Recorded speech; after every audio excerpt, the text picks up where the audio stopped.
Good morning students. Chapter 13 motion and time. तो थोड़ा सा हमारा डिस्कशन पहले ही हो चुका है इस चैप्टर के बारे में, तो आज हम इसको स्टार्टिंग से फिर भी पढ़ने वाले हैं कि इस चैप्टर के अंदर क्या है और क्या नहीं। ठीक है, तो बच्चों मोशन के बारे में जब हम पढ़ते हैं तो मोशन सबसे पहले में क्या दिखाता है, सिंपली समझना बच्चों उसको। ठीक है, देखिए in class 6 you learn about different types of motion. ठीक है, आपने क्लास 6 में अलग अलग टाइप्स के मोशन के बारे में पढ़ा होगा। So you learn that motion could be along a straight line. आपने भी पढ़ा है कि जो मोशन होता है वो एक स्ट्रेट लाइन के अकॉर्डिंग हो सकता है। इट कुड बी सर्कुलर और पेरियोडिक, वो हमारा सर्कुलर भी हो सकता है और एक टाइम इंटरवल के बाद रिपीट भी हो सकता है। Can you recall these 3 types of motions? क्या हम इन मोशंस को रिपीट कर सकते हैं, रिकॉल कर सकते हैं? आइए रिकॉल करते हैं। ठीक है, now the table 13.1 gives some common examples of motion. Identify the type of motion in each case. अभी ये जो टेबल 13.1 है, इस टेबल 13.1 में हमें बताना है कि कौन सा मोशन स्ट्रेट लाइन मोशन है, कौन सा मोशन सर्कुलर मोशन है एंड कौन सा मोशन पीरियोडिक मोशन है। तो सबसे पहले इसके अंदर ऑप्शन है बच्चों, soldiers in a march past. एक मार्च पास्ट में सोल्जर्स क्या कर रहे हैं ये बताना है। अब सोल्जर्स सीधे सीधे चल रहे हैं तो मोशन होगा इनका स्ट्रेट लाइन।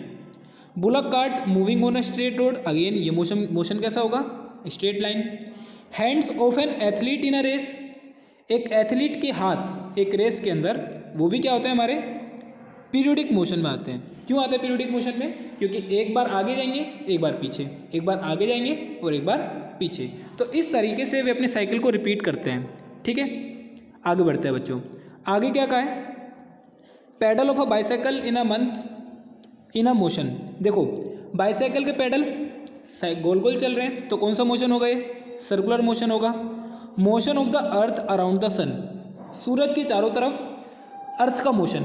देखो रोटेशनल भी हो सकता है वो, क्योंकि वो गोल गोल घूम रही है बच्चों सन के चारों तरफ, और सर्कुलर तो है ही है, तो इसमें हम सर्कुलर भी लिख सकते हैं और रोटेशनल भी लिख सकते हैं। Motion of a swing, swing का मोशन क्या है, पीरियोडिक मोशन है, क्योंकि एक टाइम इंटरवल के बाद वो अपने आप को रिपीट करने वाला है। तो स्विंग का मोशन जो है, झूले का जो मोशन है वो पीरियोडिक मोशन है। And motion of a pendulum, pendulum का मोशन क्या होगा, पीरियोडिक मोशन होगा। अगेन वो आपको पता है पेंडुलम जो होता है 1 सेकंड बाद अपने आप को फिर से रिपीट करने की कोशिश करता है। तो ये सब हमारे एग्जाम्पल्स बच्चों periodic motion, straight line motion और सर्कुलर मोशन के रिलेटेड है। ठीक है, it is common experience that the motion of some object is slow while that of some other is fast. बच्चों ये भी हमें पता है कि कुछ ऑब्जेक्ट्स का मोशन स्लो होता है, कुछ ऑब्जेक्ट धीरे चलते हैं और कुछ ऑब्जेक्ट फास्ट चलते हैं। ठीक है, तो कैसे हम पता करेंगे कोई ऑब्जेक्ट धीरे चल रहा है, कैसे हम पता करेंगे कोई ऑब्जेक्ट तेज चल रहा है? ठीक है, हमें यह भी पता है कुछ ऑब्जेक्ट एक पर्टिकुलर पॉइंट से स्टार्ट हुए, तो स्टार्ट होने के बाद आगे कितनी जल्दी वे पहुंचने वाले अपने लास्ट एंड तक, है ना, ये हम पता करेंगे। किससे पता कर सकते हैं हम? स्लो, कोई ऑब्जेक्ट कितना स्लो है कितना फास्ट है, हम इस चीज़ से पता कर सकते हैं।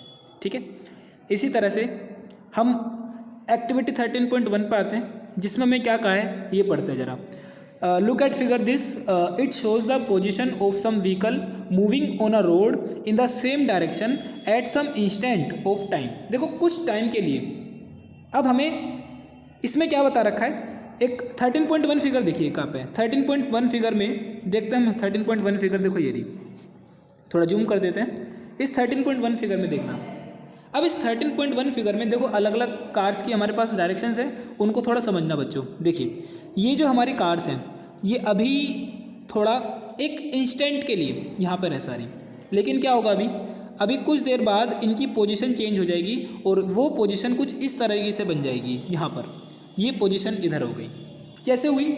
मान लो 1 सेकंड के बाद उन्होंने अपना टाइम इंटरवल को रिपीट किया या आगे बढ़े, है ना, 1 सेकंड बाद आगे बढ़े तो अपना जो जगह थी उनकी पुरानी जो जगह थी उस जगह को छोड़कर वे आगे बढ़ गए। तो बच्चों ये सिर्फ क्या दिखा पा रहा है कि कुछ टाइम तक, कुछ टाइम के बाद ये आगे बढ़े हैं, इनकी पोजीशन के अंदर चेंज आया है। तो अगर किसी ऑब्जेक्ट की पोजीशन के अंदर चेंज आता है, अगर किसी भी ऑब्जेक्ट की पोजीशन के अंदर चेंज आता है तो हम ये कह सकते हैं कि वे ऑब्जेक्ट या वो ऑब्जेक्ट क्या है, हमारा मोशन में है। और अगर वो ऑब्जेक्ट हमारा मोशन में होगा तो हम ये भी कह सकते हैं कि उसके अंदर कुछ ना कुछ स्पीड होगी। ठीक है, अभी हम स्पीड का एक पर्टिकुलर एग्जांपल लेने वाले हैं। ठीक है, उस एग्जांपल से आपको शायद और क्लियर हो जाएगा कि स्पीड जनरली होता क्या है। देखिए क्या होगा, स्पीड को समझते हैं। देखिए मान लीजिए यहाँ पर हमारा एक स्टार्टिंग लाइन है, एक ऑब्जेक्ट हमारा स्टार्ट किया यहाँ से और एक ऑब्जेक्ट हमारा यहाँ से स्टार्ट किया। ठीक है, ये ए ऑब्जेक्ट है और ये हमारा ऑब्जेक्ट बी है। ठीक है, अब इस ऑब्जेक्ट को हमने क्या किया है, स्टार्ट किया है। ठीक है, ये इधर से चलना स्टार्ट किया और ये इधर से चलना स्टार्ट किया। तो मान लीजिए हमारा जो इसमें ए ऑब्जेक्ट है वो थोड़ा तेज़ चल रहा है, तो बताओ पहले कौन सा पहुँचेगा? पहले गारंटीज की बात है, ए ऑब्जेक्ट पहले पहुँच जाएगा। किससे? बी ऑब्जेक्ट से। होगा नहीं होगा? बी ऑब्जेक्ट धीरे धीरे धीरे धीरे अपना वहाँ पे कवर कर लेगा। अब ये बात एक जानने की है कि टाइम कम किसको लगा? टाइम लगा कम ए वाले पॉइंट को। किसको लगा टाइम कम?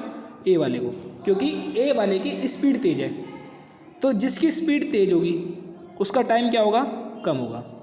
ठीक है, अभी हम यहाँ से एक कंक्लूजन निकालने वाले हैं इन सब चीज़ों से, उन्हें अभी आपको समझना है। ठीक है, थोड़ा यहाँ पे इसको करते हैं। देखिए समझना है बच्चों। देखो हमारे पास अभी मैंने बताया टाइम। ठीक है,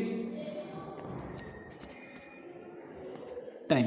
ठीक है, अगर टाइम घट रहा है तो स्पीड के अंदर चेंज आ रहा है ना? स्पीड बढ़ रही है। अगर टाइम कम हो रहा है तो स्पीड बढ़ रही है। लेकिन मान लो अगर हमारे पास डिस्टेंस, हम डिस्टेंस ज़्यादा कवर कर रहे हैं, है ना? अगर हम सेम टाइम पर डिस्टेंस ज़्यादा कवर कर रहे हैं तो इसका मतलब क्या है? हमारी स्पीड भी ज़्यादा है नहीं है? अगर हमारी मान लो बच्चों, अगर आपने एक फिक्स्ड टाइम में ज़्यादा डिस्टेंस कवर किया तो आपकी स्पीड भी ज़्यादा, आपकी डिस्टेंस भी ज़्यादा। ठीक है, इतनी बात समझ में आई? तो इसमें एक रिलेशन निकलता है। क्या निकलता है बच्चों? इसमें एक रिलेशन निकलता है जिसको अभी हम समझाने वाले हैं आपको। ठीक है, चलिए तो रिलेशन क्या है वो देखो। एक फॉर्मूला है, speed is equals to distance upon time. क्या फॉर्मूला है बच्चों? Speed is equals to distance upon time. ठीक है, जिसमें स्पीड जो है हमारी, स्पीड किसी के ऊपर डिपेंड करती है? डिस्टेंस के ऊपर डिपेंड करती है और टाइम के ऊपर डिपेंड करती है। ठीक है, किसके ऊपर डिपेंड करती है? डिस्टेंस के और टाइम के। जिसके अकॉर्डिंगली हमारा फॉर्मूला है speed is equals to distance upon time. सबसे इंपॉर्टेंट फॉर्मूला, इस फॉर्मूले से दो फॉर्मूले और बनते हैं। सबसे पहले इसको नोट डाउन कर लेना आप। इसके बाद दूसरा फॉर्मूला अभी मैं बताने वाला हूँ, इसका टाइम से रिलेटेड, कि हम टाइम से कैसे फॉर्मूला निकालने हैं। तो टाइम इज इक्वल्स टू क्या आएगा यहाँ पे? देखिए टाइम इज इक्वल्स टू, ठीक है, अब टाइम निकालना है हमें। अब टाइम नीचे था, है ना? Distance, speed is equals to distance upon time था।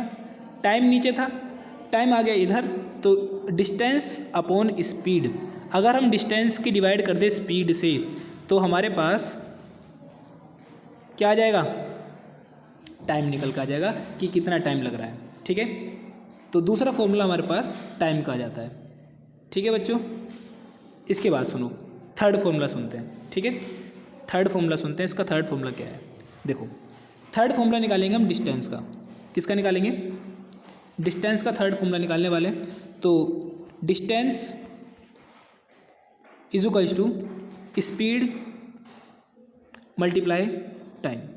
ठीक है, अगर हम स्पीड की मल्टीप्लाई, है ना, स्पीड की मल्टीप्लाई अगर हम टाइम से कर देते हैं तो हमारे पास क्या आ जाता है? डिस्टेंस आ जाता है। ठीक है, इतनी बात समझ में आई सभी के?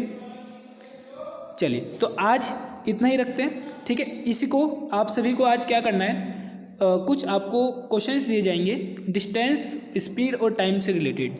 उन सभी क्वेश्चंस को आपको अपनी रफ नोटबुक में सॉल्व करना है और 1-2 दिन में जब भी स्कूल खुलेंगे वो आपको चेक करानी है। ठीक है बच्चों, थैंक यू।